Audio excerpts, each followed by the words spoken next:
ഇന്ന് തന്നെ ഡൗൺലോഡ് ചെയ്യൂ. കാണൂ നിങ്ങളുടെ ഫേവറേറ്റ് ഷോസ്. സത്യത്തില് ഒന്ന് സംശയിച്ചു പോയതിന്റെ കുറ്റബോധമുണ്ട് ഞങ്ങക്ക്. ഇവിടെ എല്ലാവരും നല്ലത് മാത്രമേ പറയുന്നുള്ളൂ മാഡം. മാഡത്തിന്റെ അതേ മുഖം, മാഡത്തിന്റെ അതേ ശബ്ദം. സ്റ്റുഡിയോയിലുള്ളവർ മുഴുവൻ മാഡം പഴയ കാലത്ത് പാടാൻ നിന്ന പോലെ എന്നാ പറയുന്നത്.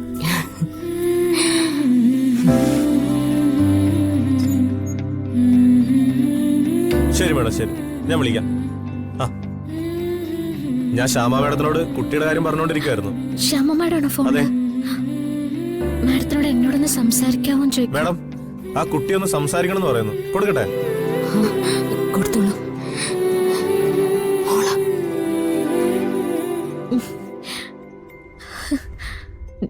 Hello Shyama madam.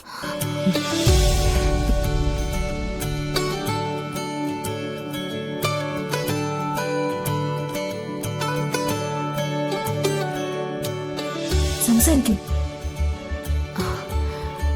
ഹലോ, എന്റെ ജീവിതത്തിലെ എന്തൊരു സന്തോഷമുള്ള ദിവസമാണെന്നറിയോ? അറിയാം, മോള് നന്നായിട്ട് പാടിയെന്ന് എല്ലാവരും പറഞ്ഞു. പാട്ടിന്റെ അല്ല, ഞാൻ ശ്യാമ മാഡത്തിനോട് സംസാരിച്ചില്ലേ, ശ്യാമ മാഡം എന്നോട് മിണ്ടിയില്ലേ, അതിന്റെ സന്തോഷ. ശ്യാമ മാഡത്തിന്റെ ശബ്ദത്തിനോട് എനിക്കുള്ള ആരാധന എന്നൊക്കെ പറഞ്ഞാല് അതെങ്ങനെ പറഞ്ഞു തീർക്കാന്ന് പോലും എനിക്കറിയില്ല.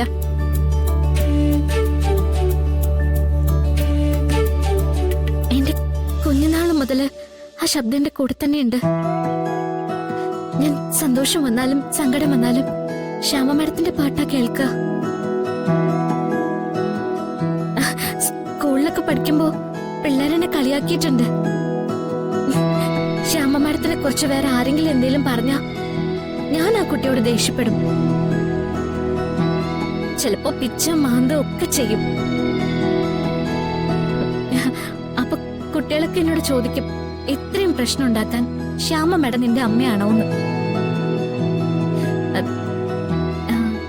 അല്ല, അയ്യോ മാഡം, ഞാൻ കൊറേ സംസാരിച്ച് ബുദ്ധിമുട്ടിച്ചോ? ഏയ് ഇല്ല മോളെ, ഞാൻ കേട്ടോണ്ടിരിക്കായിരുന്നു. പിന്നെ ശ്യാമ മാഡം അതിന്റെ പേര് പാടാൻ വേണ്ടി പറഞ്ഞെന്ന് അറിഞ്ഞപ്പോ സത്യം പറഞ്ഞ ഞാൻ ഞെട്ടിപ്പോയി. അതിനൊക്കെയുള്ള പുണ്യം ഞാൻ ചെയ്തിട്ടുണ്ടോന്ന്? ചെയ്തിട്ടുണ്ട്. എന്റെ ജന്മം അങ്ങനെയാ. എന്താ മാഡം? അല്ല, ഓരോരുത്തർക്കും അവരുടെ ജന്മത്തിൽ ഓരോ കർത്തവ്യം പറഞ്ഞിട്ടുണ്ടല്ലോ. ചിലപ്പോ നേരത്തെ, ചിലപ്പോ കുറെ കാലം കഴിഞ്ഞ്.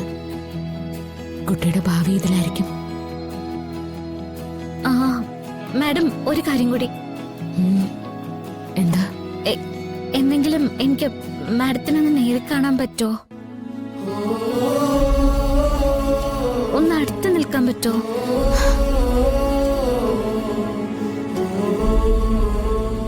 അതിനെന്താ മോളെ, ഒരുപാട് വൈകാതെ നമുക്ക് കാണാം. എന്നാ ശരി മാഡം, ഞാനിനി ബുദ്ധിമുട്ടിക്കുന്നില്ല. ശരി.